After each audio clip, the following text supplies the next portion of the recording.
দিয়কবাসীৰ বাবে এটি ভাল খবৰ। তেজপুৰ ঢেকীয়াজুলি ভূতপাৰাত আশীহাৰা কাৰাটে খেলত তামুলী চিগা লাহোৱাল গাঁৱৰ অনিত প্ৰীতম দত্তৰ সোণৰ পদক লাভ।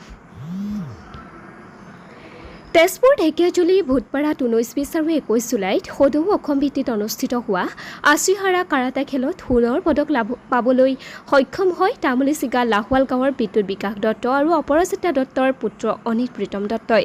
চতুৰ্থ শ্ৰেণীত পঢ়ি থকা কণমানি অনিত প্ৰীতমে সৰুৰে পৰাই এই খেলৰ প্ৰতি আগ্ৰহী। আৰ্থিক অনাটনৰ মাজতো পিতৃ মাতৃয়ে পুত্ৰৰ আগ্ৰহৰ বাবে অশেষ কষ্ট কৰিও খেল খেলিবলৈ আগবঢ়াই নিছে। প্ৰশিক্ষক দীপাংকৰ দত্তৰ বহুখিনি কষ্ট আৰু প্ৰশিক্ষণে ছাত্ৰজনক যথেষ্টখিনি আগুৱাই নিয়াত সহায় কৰিছে বুলি জানিবলৈ দিয়ে মাতৃয়ে। উল্লেখ্য যে ভিতৰুৱা অঞ্চলৰ পৰা বহু ঠাইত খেলিবলৈ গৈ পদক লাভ কৰা অনিত প্ৰীতমে এইবাৰ ৰাষ্ট্ৰীয় পৰ্যায়ত দিল্লীত খেলিবলৈও সুবিধা পাইছে। কণমানি অনিত প্ৰীতমৰ বাবে ৰাইজৰ উৎসাহ, প্ৰেৰণা তথা আশীৰ্বাদ কামনা কৰিছে পৰিয়ালবৰ্গই। সুবৰ্ণ কাশ্যপ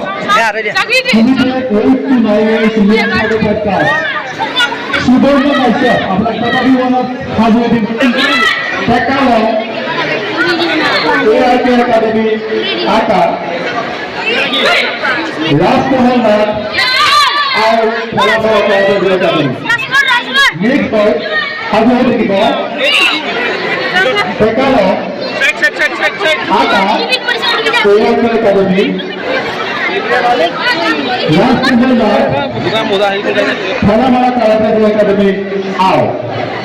ল'ৰাটোৰ মাকে কৈছো বাৰু কি ক'ম আৰু ল'ৰাটোৰ মাক হিচাপে সি আগৰ পৰাই কেৰাটে খেলা আগ্ৰহ আছিল। মোক কিন্তু দিবলৈ মন নাছিল, মই দেউতাকৰ কাৰণেহে দিলোঁ বাৰু। তাৰপৰা যেতিয়া মই সেইখন প্লেটফৰ্মত ভৰি দিছোঁ মোৰ নিজৰে ভাল লাগিছে। যেতিয়া বহুতখিনি মানুহ দেখিছোঁ ইমান এটা ভাল লাগিল, মোৰ নিজৰে ল'ৰাটো আগবঢ়াই নিবলৈ মন গ'ল। মই আগবঢ়াই নিলোঁ। ল'ৰাটোৱে বহুতকেইখন খেল খেলিলে বাৰু। এতিয়া গুৱাহাটীত 2খন খেলিলে, ষ্টেটত খেলিছে, এইবাৰ তেজপুৰ ঢেকীয়াজুলিত ষ্টেট গেমখন খেলিছে। সি বাৰু গ'ল পাবলৈ আপোনালোকৰ আশীৰ্বাদত সক্ষম হৈছে বাৰু। এতিয়া সি দিল্লীলৈ নিৰ্বাচন হৈছে, দিল্লীত খেলিবগৈ। কিন্তু এতিয়া বহুত কষ্ট হয় আমাৰ পিছপৰা শ্ৰেণীৰ কাৰণে, বিশেষকৈ কেৰাটে খেলটো বহুত কষ্ট হয়।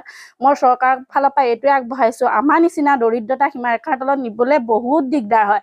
আমি বহুত কষ্ট কৰি ল'ৰাটো লৈ গৈছোঁ, কিন্তু আমাৰ টকা পইচা নাই, আমি দিন হাজিৰা কৰি খোৱা মানুহ।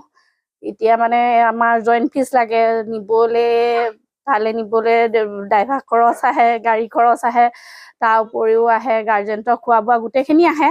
কিন্তু চৰকাৰৰ ফালৰ পৰা সেইটো নাপাওঁ। পাইছিলোঁ গুৱাহাটী ষ্টেট গেম এখনত চৰকাৰে বাৰু সেইটো হেৰি কৰিছিল, কিন্তু এতিয়া বৰ্তমান দিল্লীলৈ যোনখন গেম যাবলৈ ওলাইছোঁ সেইখনত বহুত খৰচ পাতি আছে বাৰু। যেনেকৈ নহওক আমি কৰিবই লাগিব, ল'ৰাটো আগবঢ়াই নিবই লাগিব।